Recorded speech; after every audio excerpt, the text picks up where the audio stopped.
60 days లో data science, 60 days లో DevOps, 50 days లోనే క్లౌడ్ ఆర్కిటెక్ట్ ఇవన్నీ ప్రొవైడ్ చేస్తాం. So today we talking about Edureka అండి. Edureka online courses. నేను జనరల్ గా ఆన్లైన్ ని ప్రిఫర్ చేయొద్దు అని చెప్తాను. ఎందుకు? దానికి వేరియస్ రీజన్స్ ఉన్నాయి.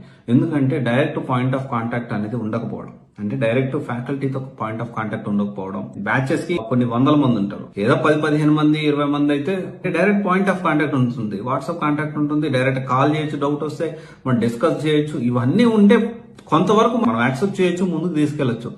అలా కాకుండా కంప్లీట్ గా ఆన్లైన్ లో ఉండి నేను సపోర్ట్ ద్వారా నేను తీసుకుంటాను అంటే డౌట్ వస్తే నేను మెయిల్ చేయాలి, మెయిల్ చేసిన 24 hours 48 hours నేను రిప్లై ఇస్తుంది అంటే definitely we need to rethink. ఎందుకంటే ఇప్పుడు నేను బాగా సీరియస్ గా, ఎగ్జాంపుల్ నేను క్లాస్ అయిపోయిందండి, ఈ రోజు 2 గంటలు క్లాస్ అయిపోయింది.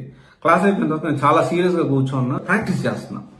మైండ్ సెట్ ఎలా ఉంటుంది? ఆ మైండ్ సెట్ ఓకే నేను చేయాలి ఈ రోజు ఈ టాస్క్ కంప్లీట్ చేయాలి, ఇది ప్రాక్టీస్ చేయాలి, 100% ఇది ఫినిష్ చేసి నేను నేర్చుకోవాలి ఈ రోజు అనే తపన అనేది ఉంటుంది. నాకు ఆ డౌట్ వచ్చింది అనుకో, ఆ డౌట్ క్లియర్ అయితే నేను ముందుకు వెళ్ళగలుగుతాను.